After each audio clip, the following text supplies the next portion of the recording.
गणपति भगवान की जय। गणेश चतुर्थी व्रत भगवान गणेश को समर्पित है। इस दिन गणेश जी की विशेष पूजा की जाती है। पंचांग के अनुसार हर महीने 2 चतुर्थी आती हैं, एक शुक्ल पक्ष में और एक कृष्ण पक्ष में।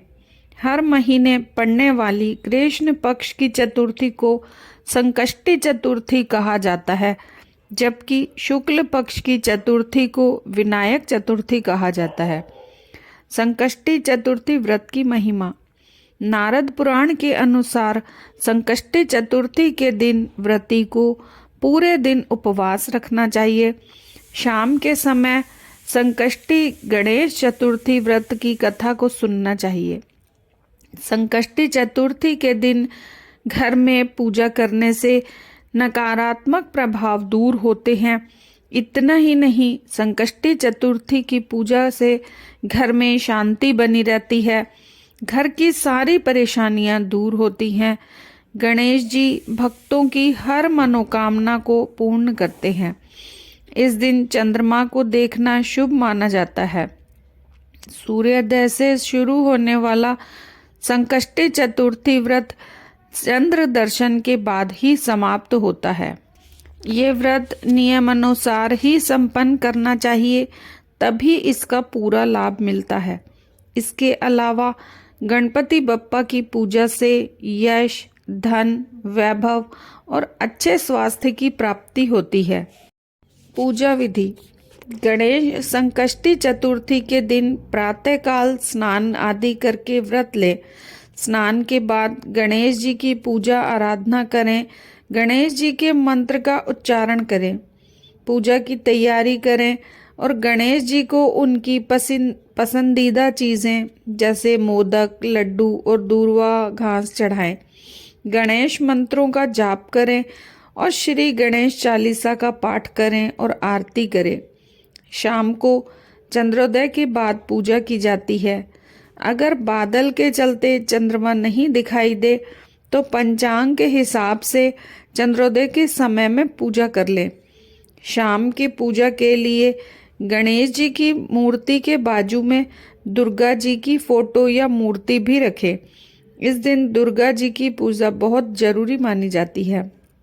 मूर्ति या फोटो जो भी आपने रखा है उस पर धूप, दीप, अगरबत्ती, फूल आदि से पूजा करें। प्रसाद में केला, नारियल रखें। गणेश जी के प्रिय मोदक बनाकर रखें। इस दिन तिल या गुड़ के मोदक बनाए जाते हैं। गणेश जी के मंत्रों का जाप करते हुए कुछ मिनट का ध्यान करें, कथा सुनें, आरती करें, प्रार्थना करें। इसके बाद चंद्रमा की पूजा करें, उन्हें जल अर्पण कर फूल, चंदन, चावल आदि चढ़ाएं। पूजा की समाप्ति के बाद प्रसाद सबको दिया जाता है। तो अब सुनिए द्विज प्रिय संकष्टी गणेश चतुर्थी व्रत कथा को पूरा सुने और कमेंट बॉक्स में गणेश जी की जय जरूर लिखें। एक बार की बात है, एक आदर्श राजा का राज्य था। वह राजा अत्यंत धर्मात्मा थे। उनके राज्य में एक सज्जन ब्राह्मण थे। उनका नाम था विष्णु शर्मा। विष्णु शर्मा के 7 पुत्र थे। वे सातों अलग अलग रहते थे। विष्णु शर्मा की जब वृद्धावस्था आ गई तो उन्होंने सब बहुओं से कहा, तुम सब गणेश चतुर्थी का व्रत किया करो। विष्णु शर्मा स्वयं भी इस व्रत को किया करते थे। आयु हो जाने पर यह दायित्व वे बहुओं को सौंपना चाहते थे। जब उन्होंने बहुओं से इस व्रत के लिए कहा तो बहुओं ने आज्ञा न मानकर उनका अपमान कर दिया। अंत में धर्मनिष्ठ छोटी बहू ने ससुर की बात मान ली। उसने पूजा के सामान की व्यवस्था करके ससुर के साथ व्रत किया और भोजन नहीं किया। ससुर को भोजन करा दिया। जब आधी रात बीती तो विष्णु शर्मा को उल्टी और दस्त लग गए। छोटी बहू ने मलमूत्र से खराब हुए कपड़ों को साफ करके ससुर के शरीर को धोया और पोंछा। पूरी रात बिना कुछ खाए पिए जागती रही। व्रत के दौरान चंद्रमा उदय होने पर स्नान कर फिर से गणेश जी की पूजा की, विधिवत पारण किया। विपरीत स्थिति में भी अपना धैर्य नहीं खोया।